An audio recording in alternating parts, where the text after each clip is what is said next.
নমস্কার বন্ধুরা, আমার চ্যানেল গল্পে নীলাঞ্জনাতে সকলকে স্বাগত জানাই। আজকে শোনাবো গোপাল ভাঁড়ের ছোট ছোট কয়েকটি গল্প পাঠ শুরু করার আগে ছোট্ট কয়েকটি কথা। যারা আমার চ্যানেলটিকে সাবস্ক্রাইব করেছেন তাদেরকে কৃতজ্ঞতা জানাই। যারা এখনও আমার চ্যানেলটি সাবস্ক্রাইব করেননি তাদের অনুরোধ করি বিভিন্ন জানা অজানা তথ্য জানতে, শুনতে, ছোটদের বড়দের গল্প শুনতে আমার চ্যানেলটি সাবস্ক্রাইব করে পাশে থাকবেন। শুরু করছি প্রথম গল্প, মহারাজের হুকুম। ভাড়ামি করতে গোপাল ভাঁড়ের অনেক সময় বাঁধ হারিয়ে ফেলে হিতাহিত জ্ঞানটুকুও থাকত না। একবার কৃষ্ণচন্দ্র তার মন্তব্যে অত্যন্ত বিরক্ত হয়ে প্রহরীকে আদেশ করলেন, অসভ্য বর্বর গোপালকে এই মুহূর্তে সভা থেকে বের করে দাও। গোপাল বলল, বের করে দিতে হবে না, আমি নিজেই চলে যাচ্ছি, আর এক সপ্তাহের মধ্যে এই দেশ ছেড়েই চলে যাব। বাড়ি ফিরে এসে গোপাল তার স্ত্রীকে ডেকে বলল, সব ঠিকঠাক করে নাও, 7 দিনের মধ্যেই আমাদের এখান থেকে চলে যেতে হবে, মহারাজের হুকুম। গৃহিণী বলে, সে কি কথা, 7 পুরুষের ভিটে মাটি ছেড়ে ভিন রাজ্যে চলে যেতে হবে, বলো কি? স্ত্রী মরা কান্না জুড়ে দিল। তাকে সান্ত্বনা দিয়ে গোপাল বলে, আরে খেপেছ নাকি? 7 পুরুষের ভিটামাটি ছেড়ে আমরা তো আর সত্যি সত্যি চলে যাচ্ছি নে। এমন একটা ভাব দেখাতে হবে যাতে সকলে ভাবে আমরা চলে যাচ্ছি। গোপালকে গোছগাছ করতে দেখে প্রতিবেশীরা শুধায়, কোথাও যাচ্ছ নাকি? গোপাল বলে, বেড়াতে যাচ্ছি নে, রাজার দেশ ছেড়ে চলে যাচ্ছি। অনেকে মন্তব্য করে, রাজার মন বোঝাই ভার, যে গোপালকে না হলে তার এক দণ্ড চলত না তাকেই দেশছাড়া করতে চলেছেন। দেওয়ালের কান আছে। গোপালের সপরিবারে রাজ্য ছেড়ে চলে যাওয়ার সংবাদ রাজার কানে গেল। গোপাল তার মিত্র, মন্ত্রণাদাতা, হাস্যরসের অফুরন্ত ভাণ্ডারী, সর্বোপরি শুভাকাঙ্ক্ষী। তিনি কি করে আর বসে থাকতে পারেন? কয়েকজন পরিষদকে নিয়ে রাজা এলেন গোপালের বাড়ি। তিনি বললেন, গোপাল, শুনলাম নাকি সপরিবারে তুমি 7 পুরুষের ভিটে মাটি ছেড়ে চলে যাচ্ছ? হ্যাঁ মহারাজ, আমি চলেই যাচ্ছি। আপনি আমায় যখন তাড়িয়ে দিয়েছেন তখন আর এদেশে থাকব না। রাজা বললেন, গোপাল, তুমি চলে যাচ্ছ, তোমাকে যেতে দিতে আমার মন চাইছে না, আবার ডাকতেও বাধো বাধো ঠেকছে। গোপাল এবার হেসে ফেলে বলে, শুনেছি প্রেমে পড়লে মানুষের এমনি হয়ে থাকে। মহারাজ, আপনি নিশ্চয়ই আমার প্রেমে পড়েছেন। গোপালের মন্তব্যে পরিষদগণ হেসে ওঠে। মহারাজ কৃষ্ণচন্দ্রের মনের মেয়ে কেটে গেল। শুরু করছি দ্বিতীয় গল্প, অনামুখ গোপাল। সকালে ঘুম থেকে উঠে যাদের মুখ দেখলে কিছু না কিছু ক্ষতি হয় সেই সব লোকেদের অনামুখ বলে। আমাদের দেশে আজও এই কথা শোনা যায়। একদিন গোপাল বেশি রাত হয়ে যাওয়ায় বাড়ি ফিরতে পারেনি। আহারাদি করে অতিথিশালায় ঘুমিয়েছিল। পরদিন সকালে মহারাজ কৃষ্ণচন্দ্র ঘুম থেকে উঠে বারান্দায় এসে দাঁড়াতেই নজরে পড়ল গোপালকে। গোপাল মহারাজকে দেখে নমস্কার করল দূর থেকে। সেই দিন মহারাজের নাপিতের কাছে দাড়ি কামাবার সময় নখ কাটতে গিয়ে একটু বেশি নখ কেটে গিয়ে রক্তপাত হলো। মহারাজ মনে মনে চিন্তা করে দেখলেন, আজ সকালে তিনি কার মুখ দেখেছেন। তার মনে পড়ে গেল ঘুম থেকে উঠেই তিনি গোপালের মুখ দেখেছেন, আর সেই জন্যই এই রক্তপাত হলো।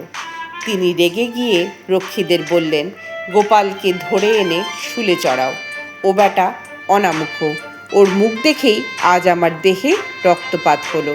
ওকে বাঁচিয়ে রেখে লাভ নেই, তাতে অনেকেরই ক্ষতি হতে পারে।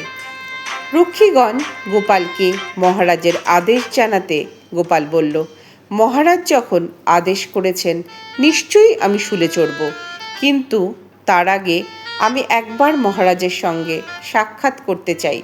তোমরা আমাকে মহারাজের কাছে নিয়ে চলো। রক্ষীগণ গোপালকে নিয়ে মহারাজের কাছে উপস্থিত হলো। মহারাজ তখন রাজসভায় বসেছিলেন। এমন সময় রক্ষীদের সঙ্গে গোপাল সেখানে এসে মহারাজ কৃষ্ণচন্দ্রকে অভিবাদন জানিয়ে বললেন, মহারাজ, কি অপরাধে আমাকে শুলে দেবার আদেশ করেছেন? মহারাজ কৃষ্ণচন্দ্র রেগে গিয়ে চিৎকার করে বললেন, তোমার অপরাধ খুবই গুরুতর। তোমার মতো অনামুখ আমার রাজ্যে আর কেউ নেই। আজ সকালে উঠে আগে তোমার মুখ দেখেছিলাম বলেই আমার নখ কেটে গিয়ে রক্তপাত হয়েছে। তোমার মতো অনামুখ থাকলে অনেকের ক্ষতি হবে, অতএব তোমার মৃত্যুই প্রয়োজন। গোপাল গম্ভীরভাবে বলল, মহারাজ, ঘুম থেকে উঠে প্রথমে আপনি আমার মুখ দেখেছেন বলে আপনার নখ কেটে গিয়ে সামান্য রক্তপাত হয়েছে, কিন্তু চিন্তা করে দেখুন মহারাজ, ঘুম থেকে উঠে আমি প্রথমে আপনার মুখ দেখেছিলুম বলে আজ আমাকে শুলে চড়ে প্রাণ দিতে হচ্ছে। আপনি দেশের রাজা, এবার আপনি বিচার করুন আপনার আর আমার মধ্যে কে বেশি অনামুখ। গোপালের কথায় মহারাজ চিন্তিত হলেন। চিন্তা করে দেখলেন প্রথমে আমার মুখ দেখেই আজ গোপালের শুলে প্রাণ দেবার আদেশ হয়েছে। তিনি আর কিছু না বলে গোপালকে মুক্তি দিলেন। তৃতীয় গল্প, শেয়ানে শেয়ানে মাস্তুতো ভাই। গোপালের কাছে এসে মাঝে মাঝে একজন গুলবাজ লোক নানান ধরনের গালগপ্প করত। লোকটি রাজা কৃষ্ণচন্দ্রের আত্মীয় বলে গোপাল প্রথম প্রথম তার গালগপ্পের প্রতিবাদ করত না। ভদ্রলোক গোপালকে বলল, জানো গোপাল, আমার মামার বাড়িতে যা একখানা পেল্লাই লোহার কড়াই ছিল তা বলতে গেলে একটা পুকুরের মতো। পুকুরই বা বলছি কেন, আকারে দিঘির মতো হবে। রান্নাঘরে সে কড়া রাখা সম্ভব নয় বলে আমার মামারা সে কড়াটাকে একটা মাঠের মাঝখানে রেখে দিত। বর্ষাকালে সেই কড়াইতে এত বৃষ্টির জল জমত যে তাতে লোকজনেরা স্নান করত ও সাঁতার কাটত। গোপাল গুলবাজ ভদ্রলোকের কথা শুনে সেদিন আর চুপ থাকতে পারল না। সে বলল, জানেন, আমার বড় মামা বর্ষা দিয়ে এত বড় একটা রুই মাছ ধরেছিলেন, সেই রুই মাছের মাথাটা প্রায় লম্বায় 50 হাত, আর পুরো মাথাটা লম্বায় কত বড় তা মাপাই সম্ভব হয়নি। আমি সেই রুই মাছ ভাজা খেয়েছি, আহা কি চমৎকার তার স্বাদ! কি যে বলো, অত বড় রুই মাছ হতে পারে না।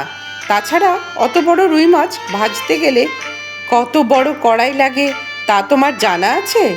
গোপাল একগাল হেসে বলল, আমার তা জানা আছে বই কি। আপনার মামার বাড়ি থেকে সেই কড়াইখানা আমার মামারা সেবার নিয়ে এসেছিল এবং সেই কড়াইতে মাছটা ভাজা হয়েছিল। গোপালের কাছে উপযুক্ত জবাব পেয়ে সেই গুলবাজ ভদ্রলোক একেবারে চুপসে গেল। চতুর্থ গল্প, গাছে রইল কাঁঠাল, গোফে বাঁখে তেল। গোপালের পাশের বাড়ির মালিকের নাম যাদব। তার বাড়ির উঠোনে বেশ বড়সড় একটা কাঁঠাল গাছ ছিল। গাছটাতে প্রতি বছর ইয়া পেল্লাই প্রচুর কাঁঠাল ধরে। সেগুলো দেখতে যেমন লোভনীয় তেমনি মিষ্টি ও সুস্বাদু। একবার গাছটায় প্রচুর কাঁঠাল জন্মেছিল। একটি কাঁঠাল পেকেছে, তার গন্ধ বাতাসে ভেসে পাড়া মাত করে তুলেছে। সেদিন গোপাল যাদবের বাড়ির পাশের ছোট্ট পথটি দিয়ে যেতে গিয়ে দেখল সে গাছের ছায়ায় একটা জলচৌকি পেতে বসে যত্নের সঙ্গে তেল মেখেই চলেছে যাদব, খাঁটি সর্ষের তেল। গোপাল থমকে দাঁড়িয়ে পড়ল। পথে দাঁড়িয়েই গলা ছেড়ে বলল, যাদব ভায়া, করছো কি? যাদব মুচকি হেসে বলল, গাছে একটি কাঁঠাল পাক ধরেছে কি না, আগে ভাগেই গোফে তেল মাখিয়ে রাখছি। কাল সকালে মচমচে মুড়ি দিয়ে ওর সদ্ব্যবহার করব। কিন্তু বরাতে আর তার কাঁঠাল জুটল না। সে রাত্রেই সেটি চুরি হয়ে গেল। পরদিন সকালে যাদব আক্ষেপ করে গোপালকে বলল, ভায়া, গোফে তেল মাখানোই বৃথা গেল, আমার স্বাদের কাঁঠালটি চুরি হয়ে গেছে। গোপাল মুচকি হেসে বলল, এর জন্যই তো গাছে কাঁঠাল গোফে তেল প্রবাদ বচনটি সৃষ্টি হয়েছে ভায়া। পঞ্চম ও শেষ গল্প, শ্যাকরার ঠুকঠাক কামারের একঘা। মহারাজ কৃষ্ণচন্দ্রের রাজসভায় আরও একটি রসিক লোক ছিল, তার নাম হাস্যরাম। গোপালের মতো অতটা প্রভাব প্রতিপত্তি তার না থাকলেও রাজসভায় সেও কিছুটা প্রভাব বিস্তার করেছিল। হাস্যরাম সবসময় গোপালের উপর হিংসা করত, গোপাল কিন্তু তাকে হিংসা করত না। মহারাজ এটা বুঝতে পেরে একদিন গোপালকে ডেকে বললেন, দেখো গোপাল, দিন দিন দেখছি তুমি যেন কেমন হয়ে যাচ্ছ। হাস্যরাম দেখছি বরাবর তোমাকে ঠকাচ্ছে, কিন্তু তুমি তাকে একবারও ঠকাতে পারছো না। গোপাল সবিনয়ে বললেন, মহারাজ, আপনার আদেশ পেলেই আমি ওকে এমন জব্দ করে দিতে পারি যে ও কখনো আমার পেছনে লাগতে সাহস পাবে না। জানেন তো, শ্যাকরার ঠুকঠাক কামারের একঘা। মহারাজ গোপালকে রাগিয়ে দেবার জন্য বললেন, আমার মনে হয় ওর সঙ্গে তুমি পারবে না, তোমার চেয়ে ও খুব চালাক। গোপাল হেসে বললে, ঠিক আছে মহারাজ, আপনি যখন হুকুম দিচ্ছেন তখন আমি ওকে এমন জব্দ করে দেব যাতে হাস্যরাম আর কখনো আমার সঙ্গে না লাগে। এরপর থেকে গোপাল সুযোগ খুঁজতে থাকে। হঠাৎ সে জানতে পারল হাস্যরাম তার পরদিন বাড়ি যাবে। বাড়ির জন্য সরপুরিয়া, দই, পাকা রুই আরও নানা রকম মিষ্টি নিয়ে যাবে। গোপাল দেখল এই সুযোগ।